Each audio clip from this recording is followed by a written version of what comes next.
most Americans don't realize, you know, there are beef processing plants in America that are responsible for 5, 6, 7% of all the beef in the United States, a single slaughtering facility. You take out a couple handfuls of the beef and the chicken and the pork processing, there's no meat for anybody. You don't have to destroy the bridges and roads. And that's why like this hardcore consolidation in the food industry is such a national security threat, because it's literally a matter. We saw this during Rona where, they would shut down processing plants because of cases or whatever. And within days, you had rampant meat shortages across the United States because, 2 or 3 processing plants were closed. 2 or 3 processing plants causing meat shortages for the entire country. What would happen if those processing plants burned down?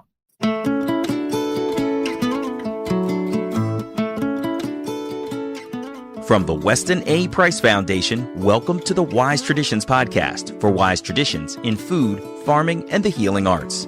We are your source for scientific knowledge and traditional wisdom to help you achieve optimal health.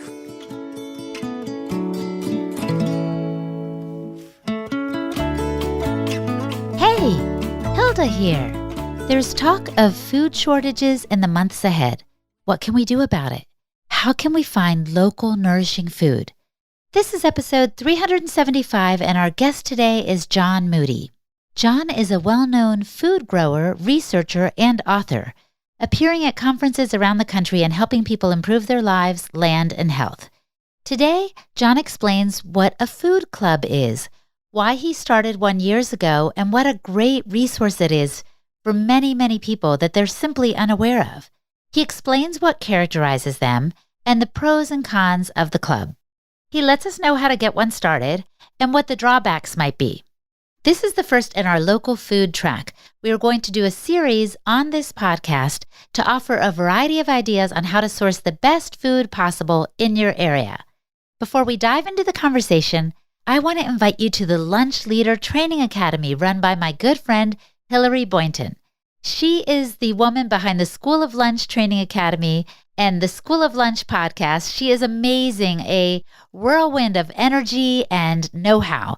And this summer, July 31st to August 5th, in the beautiful mountains of Topanga, California, she is offering this training time for moms, dads, chefs, and everyday folks who just want to learn how to serve up ancestral-based meals to children at home or at school. It's a one-week intensive that teaches the ins and outs of how to go about doing this. Hillary and her team teach both the why and the how. And this year's experience includes a private tour of Apricot Lane Farms and a day in their beautiful new test kitchen. This is the farm that was featured in the movie The Biggest Little Farm.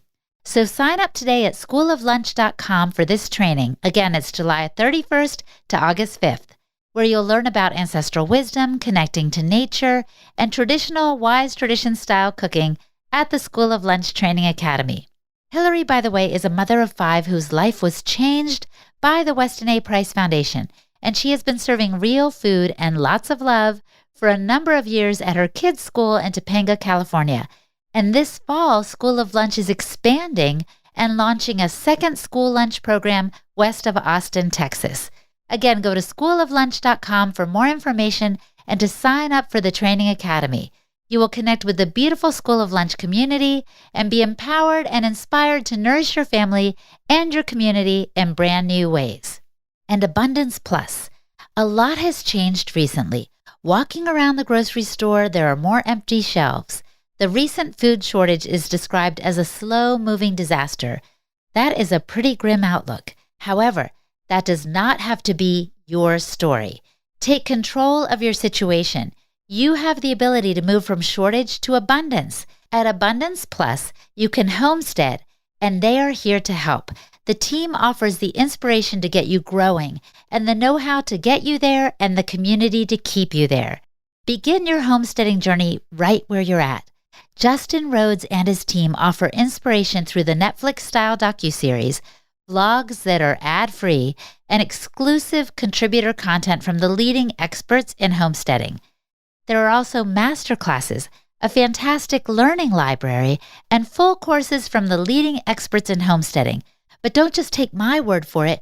Go to abundanceplus.com and check it out for yourself. You'll see that the community has an exclusive social media platform. You can have your own curated timeline by joining groups, and there's no need to worry about Facebook police censoring you. You can even access a member map directory that allows you to search for other members in your own town, including giving you the ability to search for specialists in your area. Find a neighbor, for example, to help you on harvest day. Keep connected through the exclusive marketplace and buy and sell your goods to other members. Abundance Plus is the whole package, and they're flexible and available on a number of different platforms. You can access the full library from all your devices, including your laptop, iOS, Android, or streaming boxes and TVs such as Roku, Apple TV, Android TV, and Amazon Fire. So begin your homesteading journey with this community. Move from shortage to abundance. They will inspire you and get you growing. Again, they offer the know-how to get you there and the community to keep you there. Visit abundanceplus.com to join today and use the code WISE to get 10% off your first month. That is abundanceplus.com and the code WISE. You can homestead, and Abundance Plus can help. This is Holistic Hilda, and you're listening to Wise Traditions. Welcome to Wise Traditions, John. Hey, thank you so much for having me. I'm excited about this topic, and I understand food clubs aren't just about the food. Talk to us about what your customers say about the benefits of being a part of a community that's like-minded. Yeah, so when we started the buying club, a lot of it was out of a desire to have access to good quality farmers, but very quickly it became more than that for a lot of our members. So our members have always appreciated basically having people like them to help them learn skills, to encourage them in doing things that, especially when we started a decade ago, were really not standard. Because like Jessica and I did a home birth with our first child. And, when we did a home birth back in 2006, it was really, really rare. And, now all kinds of people in the buying club do home births because there's a resource pool of people who did it. So if you're trying to learn to do sourdough, or you need kefir grains, or, you're a new time mom and your daughter has an ear infection and the doctor's pushing antibiotics, but you'd really like to know if you have other options. The club becomes a place for people to be able to reach out to other people in a safe and relatively private manner to kind of get help and input that might get you banned on social media. Well, we're not afraid of that because we're going to keep putting stuff out. And what's really fun right now, honestly, is that podcasts are a little bit like the wild, wild west. There's no censorship and kind of people just say what they want to say. It's like kind of old fashioned. It's like it's 2018 or something. 2018. Oh, my goodness. But listen, I want to back up now and ask you about food clubs, period. Because when I first heard about food buying clubs, I was like, is that like a CSA? Just give us the definition. Help us understand what it is exactly. Yeah. So buying clubs vary. There's different versions of them all over the country. But at their core, it's basically a group of people who are working together to secure food. And some people do this. They band together to be able to order from distributors like Frontier or Azure or other such things. Some people do it to support local farms. There's all kinds of different versions and iterations and orientations of them. But it's an alternative way of supporting businesses or farms or artisans that you and some other people want to. Yeah, like Joel Salatin always says, you're voting with your dollars, right? You're saying, this is what I like and this is what I want. And you're getting together with other folks who feel similarly. Talk to us, John, about how your particular food buying club started. Well, it started out of my particular health challenges. So most WAF people probably know when I was in seminary, I developed severe digestive health issues. I got down below 120 pounds. I'd turn sideways, I'd disappear. I should have went into bank robbery because I'm 6'2". 6'2", 120 pounds. Oh. I had severe duodenal ulcers and other digestive issues. And I went to a doctor, and all the doctor could offer me were pills and procedures. And I had a professor at my school who had mentioned how they had made some significant dietary changes in their family, and it had solved a lot of problems they were having across different members of the family. So I reached out to this professor. He put my then fiance, now my wife Jessica, and I on the phone with his wife, and we had about an hour-long conversation with her. And she told us about the work of Sue Gregg. And Sue Gregg had recently put out basically an update. And she said, I'm not going to rewrite all my books, but you should read all of my books through the lens of the work of the Weston A. Price Foundation and Sally Fallon. So we bought Sally Fallon's book, and we read Nourishing Traditions cover to cover. And then I bought Nutrition and Physical Degeneration. And we just went down the rabbit hole of traditional foods and all of that. And in the midst of this, we're going from shopping at, we're shopping at Sam's Club and shopping at Walmart and shopping at Kroger. And now we're shopping at, Wild Oats when it existed and Whole Paycheck. And, I'm going into these stores and there's two things that really stood out to me, especially, in Whole Foods, but also in Wild Oats. One is just how expensive a lot of the truly farm items were, but also knowing how little of that money the farmers were getting. So a lot of Americans don't realize the USDA has something called the farm dollar, where they break down how much of the money you spend actually makes it to farmers. And for decades now, when you spend $1 at Whole Foods or you spend $1 at a restaurant, farmers generally get 20 cents or less on the dollar. Whoa, wait, 20 cents or less? Yeah, you can go look it up. And it's, decades that this has been going on, is how much, the farmers are actually, getting. So on the one hand, the prices are very high, but not because the money is actually going to the farmers. And then I also know something like a lot of this is just organic or all natural junk food, organic Cheerios.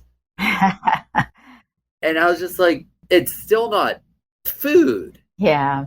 And so through a series of many events, when my daughter Abby was only a couple months old, we started the buying club.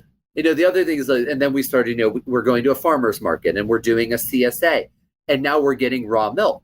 And so it's like, well, on Tuesday, we have to meet the raw milk driver. And on Thursday is our CSA pickup. And on Saturday is the farmer's market with the pastured pork provider.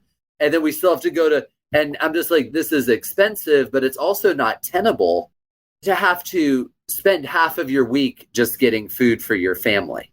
100%. And you are describing the lives of a lot of my friends who I feel like, okay, I've got to go right now and go pick up the raw milk over here. And we're kind of piecemeal putting together our food sources. So you said then you decided to start the food buying club. How did you do it? Did you go to some of these farmers and say, hey, let's put something together? Tell us the specifics, because I know folks are going to want to do this themselves. Yeah, well, I basically talked with a few of our farmers and said, hey, instead of delivering piecemeal to a bunch of us, would you rather deliver to one of us who then takes care of getting it to everybody else? And then we had 2 informal informational meetings that we announced, through a couple of the different communities we were involved with, just saying, hey, we want to start a local food buying club. If any families are interested, here is the time, the date, and the place for these meetings where we're just going to talk about what's our vision, what are our goals, how it's going to work. And so we started off with like 4 farmers. We had a farmer for raw milk, we had a farmer for beef, we had a farmer for chickens, and we started off working with a couple of companies like Frontier Natural Foods Co-op and whatnot. And we started with about a dozen members, and that was all. So our raw milk farmer would deliver every other week because, we're small. It's just a dozen families. We're getting like 20, 25 gallons of milk. So every other week he'd deliver milk, and, 2 times a year or 3 times a year, we would go pick up, 2 or 3 whole head of beef that had been butchered and divided up among everybody. And once a month, we'd order from Frontier, and it just kind of grew from there. Wow, you've made a really good case for it, because I was thinking I can see where this is a win over the piecemeal situation we were describing. I can see that for both the consumer and I guess the farmer too, because everything's more centralized, right? Like he's like, I'm just doing this, he or she is like, I'm doing this one delivery and that's it for the week or something like that. Yeah, and it obviously depends on the farmer. It depends on their location. It depends on kind of who their ideal customer is. But it's very hard on farmers to both have to farm, which is a more than full-time job, and then have to sell what they farm. Mm-hmm. And this is one reason why, especially in the regenerative small farm space, burnout is such a huge problem. Like, how many farmers that you were working with a decade ago are still farming? If you begin to think about this, a lot of people realize, like, wow, like there's a lot of turnover and failure. And part of that is because it's not just enough to raise good quality food. You have to get it to people, but imagine if you're a farmer, it's just, I know farmers in the Louisville area where, there's 2 really great farmers markets. So these people, they farm 6 days a week, 10 hours a day. There's 60 hours. But then on Saturday, they have to wake up at 2 a.m. to drive 3 hours up to Louisville for a 6-hour market, to drive 3 hours home with no idea how much they're going to sell. And it's just, depending on the farmer and a bunch of other factors, it's not a great solution for them. It makes it really hard on their families. Okay, so I get the picture now, how this can be a win for both consumers and farmers. Let me ask you, do you think this way of obtaining food and providing food will help us avoid the predicted food shortages that we've heard so much about? Well, it's one way that we help try and soften a possible catastrophe over the coming year. Because for our buying club, we have about, 24 local farms across Kentucky we work with. We have more farms we work with across the greater region. And we're helping them right now to scale up as we get more members, people who are looking at things and going, eggs have gone up in the store price-wise 187% in the past 3 months. And chicken's gone up this much. And there's constant empty shelves and holes at the stores I used to go to that were overflowing. And, they're actually taking out shelving and replacing it with fake, signs or things that look like food because there's no longer anything for them to put there. As people move over to supporting a sustainable alternative economy, it definitely gives us time to prepare better and soften possible problems down the road. Yeah, and it's like we say here a lot too, like the importance of knowing your farmer, connecting with them. That is a more direct line, right? Like you said, avoiding the middleman so that you can soften, if not come up with some plan to continue to get what your family needs and help the farmer out economically. I want to ask you straight up though, John, because you were implying earlier that depending on the farmer and the different factors, these food clubs might not fly. Tell me a true story of a farmer who's like, this isn't for me, and why they might have said that when you were broaching the subject with them about a food club. Yeah. Well, I mean, for some farmers, they already have a great direct-to-consumer market. And so we have a few farmers who they still wholesale some items to the buying club as they have them available. But the majority of their sales, these are people who lived in Louisville or otherwise had really deep connections to people who would buy food from them. So when they started their farm, it wasn't hard for them to find customers. Whereas like our main dairy supplier, just the most wonderful Amish family I've ever met. The wife is, if I can use this word to describe an Amish person, bubbly and gregarious. Wow. She's just the sweetest Amish lady we've ever met and so extroverted, which is, not really common. But, they live out in the middle of nowhere. He follows regenerative grazing practices. They're an old Dutch Mennonite type line of Amish. Mm. And so for them, they really need something like the buying club because it's hard for people to go get food from them where they are. It's just not like it's convenient. Congressman Thomas Massey gets his raw milk from this farm. For those who want to know how cool Massey is. But some farmers, they really benefit from somebody who can come and say to them, hey, I want to get 50 gallons of milk a week from you. I want to get 100 gallons of milk a week from you. And that just makes their day because it lets them focus on farming because that's what they really want to do. Mm-hmm. So we're always looking for people who really want to focus on farming and let somebody else do all of the heavy lifting of distribution. Yeah, I can see that. And I guess I was wondering what farmers said no, because I'm concerned about how hard it might be to get one of these food buying clubs rolling. Well, it just depends on if you have farmers in your area who have more supply than they have demand, or if they're just frazzled from trying to meet demand and they'd really like to hand over some of that heavy lifting of distribution. Yeah, now that you mention it, I hadn't thought of this before, but I think I'm a part of a food buying club because there is a farm, an Amish farm in Pennsylvania, that delivers at several points in the DC area. And there are a group of us who can avail ourselves of the products, but you have to join this group. And then, yeah, well, I don't think they would like the publicity necessarily. But the cool thing is, so I go to this home, every Tuesday and pick up my milk and my eggs and my meat. And it's actually quite diverse. And then the farm itself actually gets products from other Amish farms. So they've become kind of a warehouse, for lack of a more farm-friendly term, for sourdough bread and sauerkraut and different ferments and stuff. And so they don't have to make it all themselves either, but it benefits all the farms in their area as well.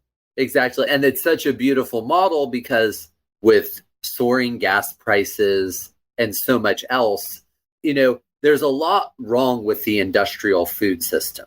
But one thing people tend to ignore are some of the few things they get right.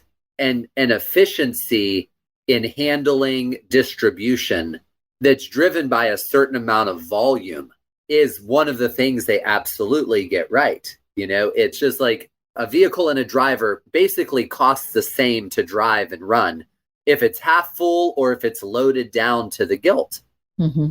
And so the industrial food systems this is one area that local food people really need to learn from, is you need to achieve certain economies of scale to make farms profitable, but keep food affordable.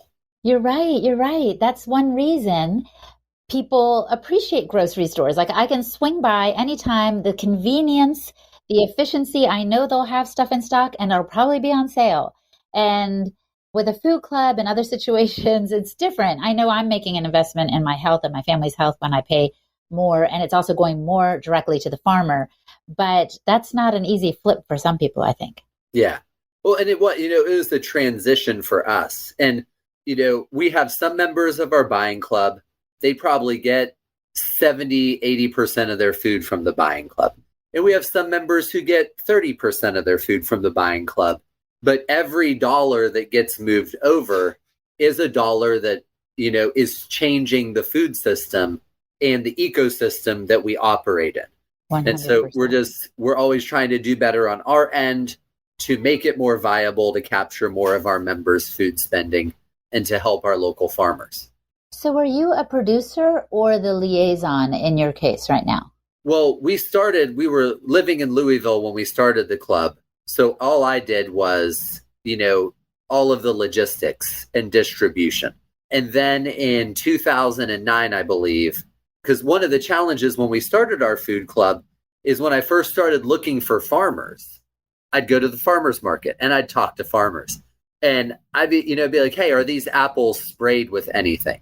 And the farmer would either lie to me, because one thing I would often do is I knew other farmers at the market, so I would go ask farmers, and then I'd go ask a farmer I actually trusted if the other farmer was telling the truth or lying. Or if the farmer didn't lie to me, they would laugh at me, and they would say, oh, you can't raise X, Y, or Z that way. Mm-hmm. You can't raise cattle on grass. they have to be fed corn. Or you can't have apples without pesticides. It just doesn't work that way. Yeah, exactly. So after being told this for basically 3 straight years, well, you can't raise pastured chickens that aren't fed half a pound of GMO feed a day. You can't do this. I was like, well, I'm just going to buy a farm and I'm going to see if I can't. So I'm going to see what I can, what I can't do. And then we'll compare notes. But it's just amazing in certain, parts of the farming community, the reticence to consider that they've been misled about what's necessary and what's possible. So we moved out here in 2011, and, we mainly raise stuff for our large family because, when we have a family of 8 people and I have one teenage boy who eats the same as 4 additional family members, and I'm no slacker when it comes to calorie consumption. And so we eat a lot to begin with, but we raise, a fair amount of some items that go to the buying club. Wow, that's so neat. Did you ever think that would happen, John? No, everybody thinks I was abducted by aliens. Coming up, John explains how bad his nutrition was growing up and how it even led to his hospitalization in middle school. He also describes the one downside of buying clubs compared to your local grocery store. You're listening to the Wise Traditions podcast from the Weston A. Price Foundation. We pause now to recognize our sponsors. Bubble & Bee. Bubble & Bee has more than 150 different products to choose from, many of which are USDA certified organic. That's a high standard. They offer so many products, including organic insect repellent, and who isn't looking for that these days? Organic body butters and palm-free soaps with really simple ingredients and compostable packaging. They've got facial cleansers, lip balms, the works. And Bubble & Bee is the world's largest line of USDA-certified organic deodorants for all skin types. We're happy with every product we've tried of theirs, including the Pit Putty and the Pit Perfect. Very punny names, I know, but this company is super legit. And they've got a fantastic blog on their site, too, with lots of information from exposing greenwashers to 15 years worth of information on cosmetic chemicals. It's on their site at bubbleandbee.com/the-honey. Finally, you can't beat their customer service. At Bubble & Bee, you can email the owner of the company directly. They stand behind their products 100%. So check them out at bubbleandbee.com and use the code WISE for 15% off. Again, that's bubbleandbee.com and the code WISE. And a shout out to Optimal Carnivore. Organ meats are some of the most nutrient-dense foods on the planet. You know it as well as I do. And our ancestors prized organ meats for their vital properties. Well, the guys at Optimal Carnivore have a new revolutionary product called Brain Nourish, where they combine grass-fed beef brain and lion's mane mushrooms in a groundbreaking formula. It is the ultimate whole food, nootropic to build a better brain. These 2 ancestral superfoods have been used for centuries to improve brain function and overall mental well-being. They're now available for the first time together in convenient capsules. Studies have shown that both ingredients are remarkable at improving cognition and brain health, both in the short and long term. Guaranteed to have your brain firing on all cylinders for supreme focus, elevated mood, improved memory, greater clarity, and enhanced creativity. And there are so many benefits for health, vitality, and longevity, thanks to the highly nutritious superfood ingredients. And each serving has 1,500 milligrams of organic lion's mane and 1,500 milligrams of beef brain. And they only use 100% real mushrooms, organic fruiting bodies which are rigorously tested for active compounds. The beef brain is sourced from the highest quality regenerative farms in New Zealand, and the mission over at Optimal Carnivore is to make it easy for people to consume the most nutrient-dense foods on the planet. And they also plant 1 tree for every product sold, which helps the environment.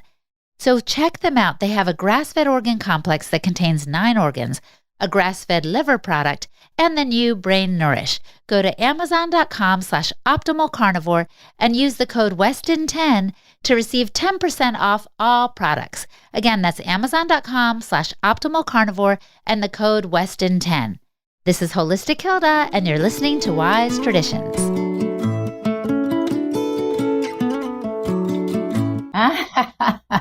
Because growing up, I had 4 food groups.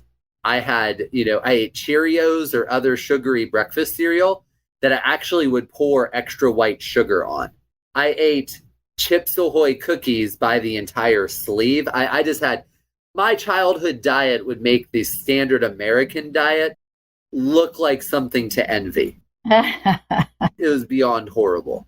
So people who knew me from years ago just think like, they're just like aliens. Aliens are the only explanation. Well, now I want to hear the other 2 things. So you had Cheerios and Chips Ahoy. Finish the other 2 food groups. What else was I willing to eat?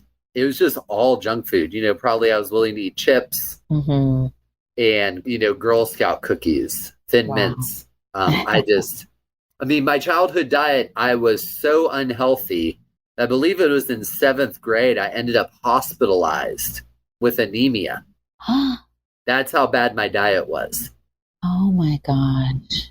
Well, things have certainly turned around. And we've talked about all the amazing benefits of nutrient-dense food. You've just implied that. And of course, of these buying clubs. But I just want to ask you, because I like to bring out the skeptic in me now and then, what are the disadvantages? There certainly must be disadvantages to these buying clubs. Well, it's not as convenient.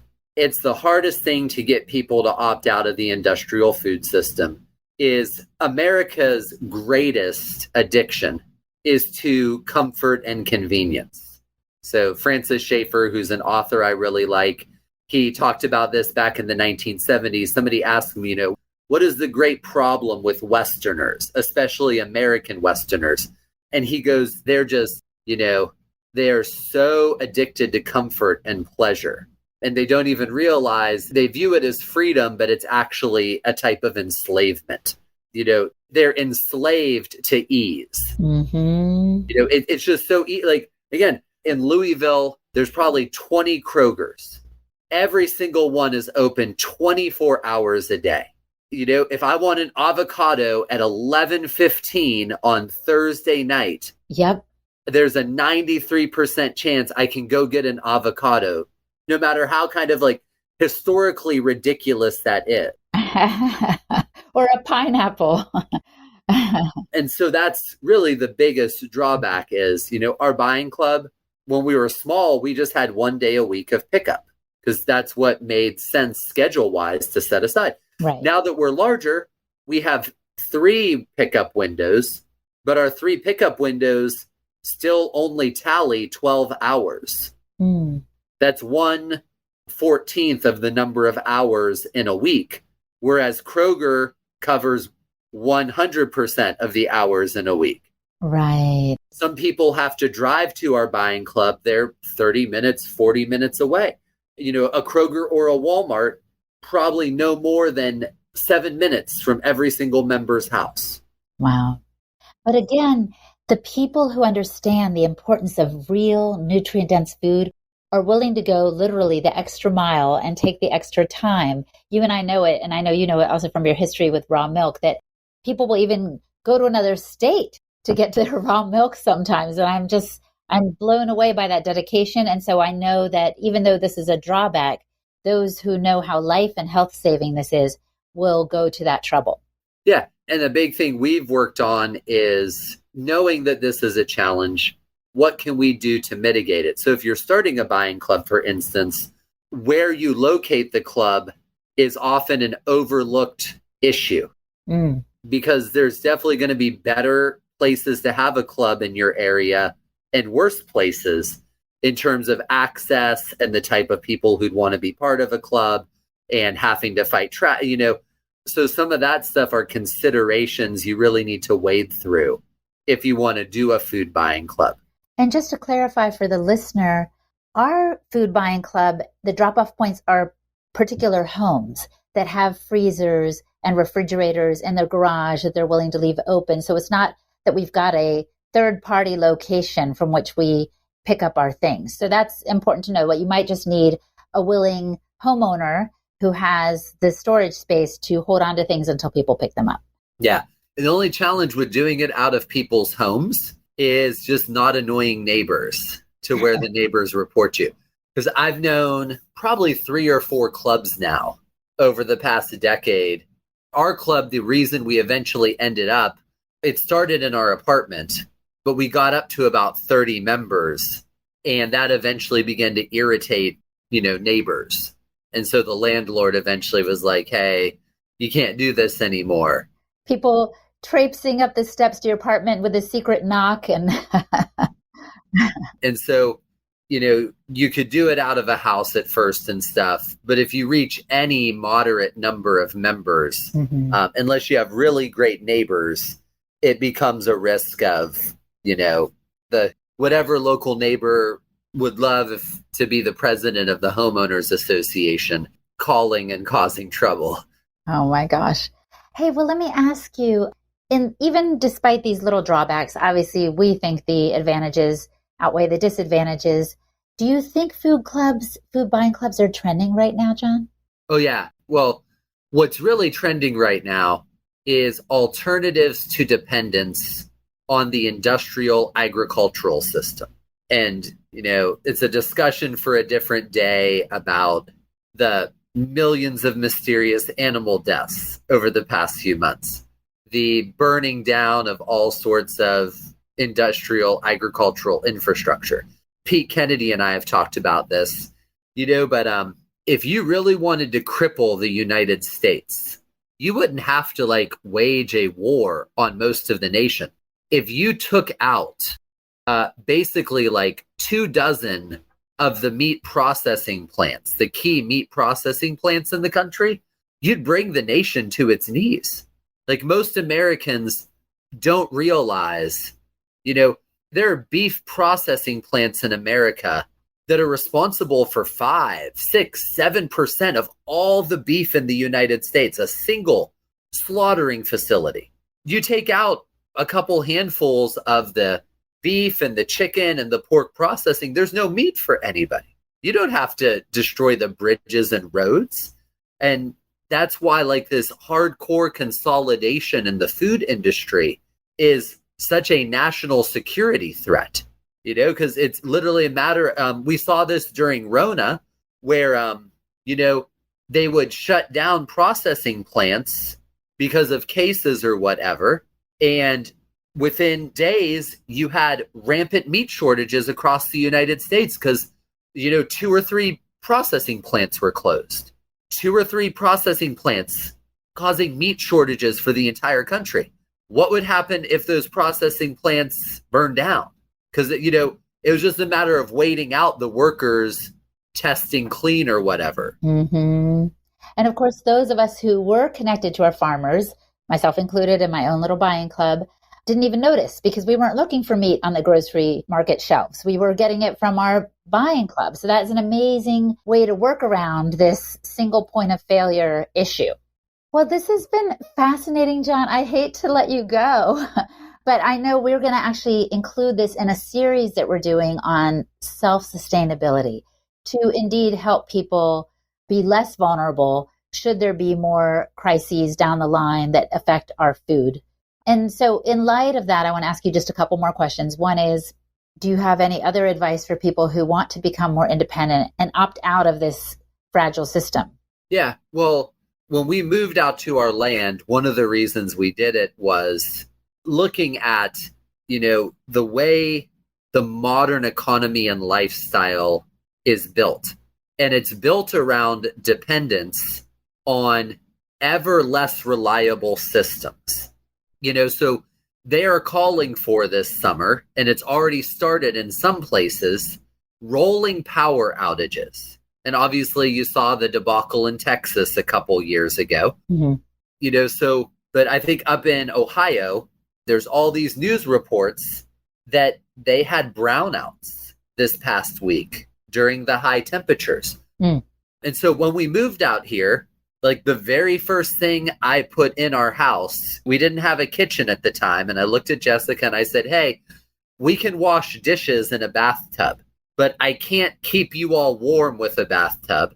So I'm going to put in a wood burning stove first, and then I'm going to do the kitchen second because winter's coming.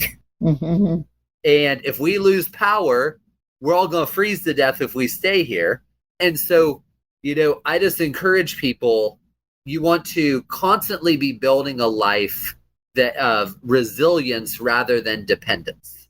That can be, and that's one of the things, we do here on our homestead. I have whole classes we teach on building a resilient life. Small things you can do.